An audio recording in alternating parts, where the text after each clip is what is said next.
Hey, as an online course builder, I run into a lot of business owners that are looking for ways to grow their business. I mean, it's the natural thing to do.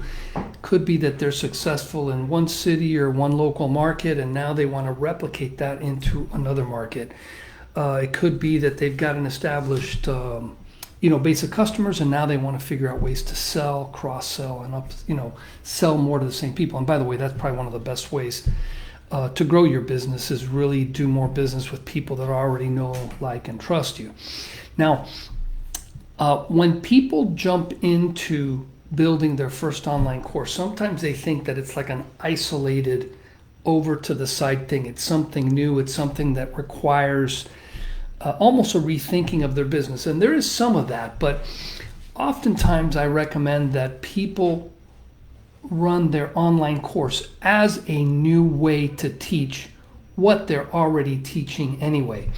Now, the problem is that if you're a coach, a consultant, a trainer, an advisor, you're teaching one-on-one, and in the pandemic, post-pandemic world, it's likely you might be doing the same thing, but you're doing it over Zoom. But both have the same limitation in that it's one consultant, one customer.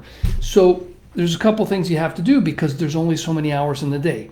First of all, you have to be careful about who you pick because not everybody can pay that one-on-one price that you're going to want to charge in order for you to make a decent living and have the kind of revenues that you want to have. The other thing is there's only so many customers you can have, so you're capped in your income. What I recommend people do when they start launching an online course is think of it as just another way to offer what you're already selling.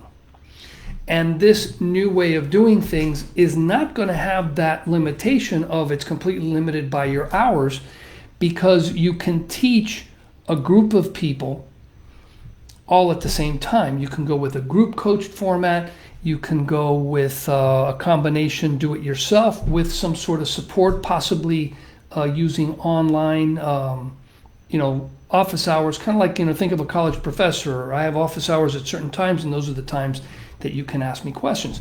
But when you get back to the pricing on this, if I'm charging for my time and I've only got, X number of hours a week that I can work, I've got to charge a premium for it. But what I think a lot of business owners fail to realize is there's probably a group of followers, people who respect what you do, people who understand what you do, people who would like to do business with you, and the only reason they're not doing business with you is because you either don't have enough hours to serve them or your price is higher than they can afford. If you can offer the same thing that you're offering in person in a grouped format, people are much more likely to work with you, especially if they get the impression or they feel, and this is a matter of you selling it this way, that they're going to get the same value. So think of it, if I charge, $10,000 for a project, and now I have a group coached section, cohort, whatever you want to call it, and I can put 20 people into that course for $1,000, I can charge $20,000 for a course, coach people through that, and it doesn't take nearly as much of my time if I set it up correctly.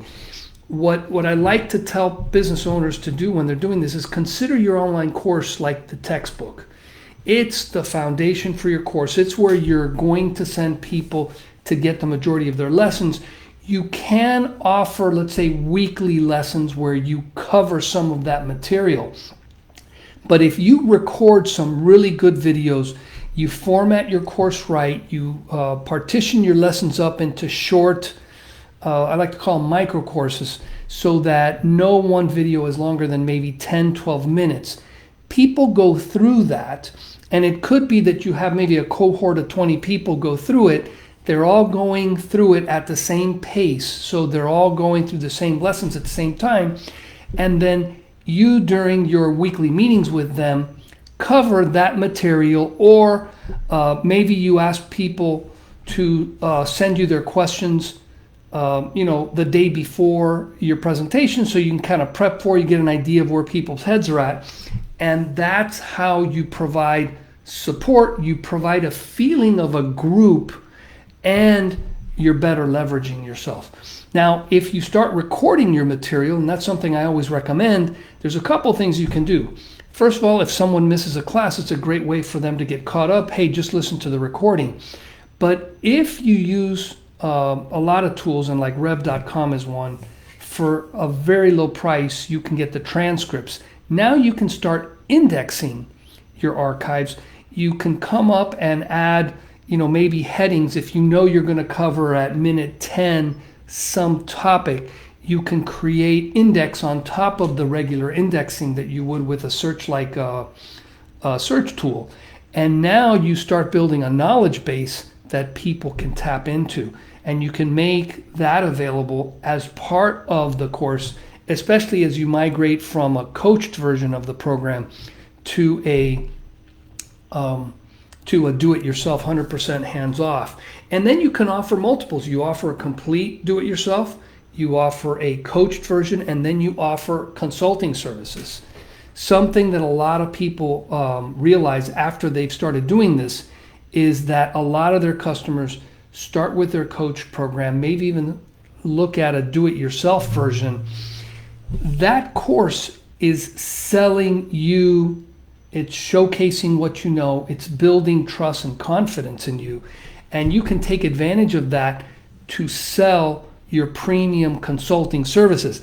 And what I recommend people do is, as you establish more of these, your time, you should start to see your time become more, I want to say, precious to you. So you raise your prices on your consulting. That attracts the top kind of customer for a one-on-one consulting sort of engagement. You can actually push up the price of your coached version, especially if you've positioned it in such a way that people are going to that as a preferred way of getting this service from you. Not only is it a lower price, but going through it as a cohort with other people, and maybe you add a Facebook group to the mix so that you're not the only person that's going through it with them. They're going through with a pack. And a lot of times I've seen the relationship between people taking the same course can become very strong. They start supporting each other. They start answering questions, which, boy, that's kind of convenient. They start taking care of customer support sort of things for you. And if you have an alumni group, they can also be people that in a private Facebook group, or even, we build community sites through Buddy Boss. You build a community, and that's where a lot of that support happens. So if you have any questions about this, please feel free to either comment below or send me a direct message. I'd be more than happy to set up a call with you and go over those questions with you. Cheers.